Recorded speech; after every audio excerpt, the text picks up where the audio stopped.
Thank you, Lord. Salamat. Thank you, Lord, kasi iniingatan mo ko.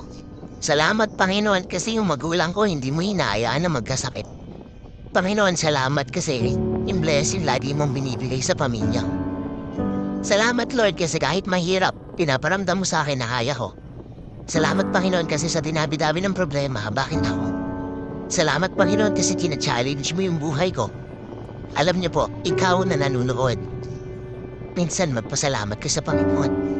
Maganda man o pangit yung nangyayari sa buhay mo, matuto kong magpasalamat sa Panginoon.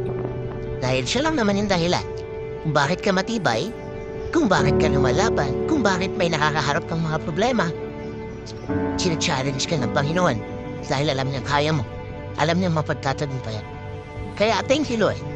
Salamat, Panginoon, kasi makulit man ako,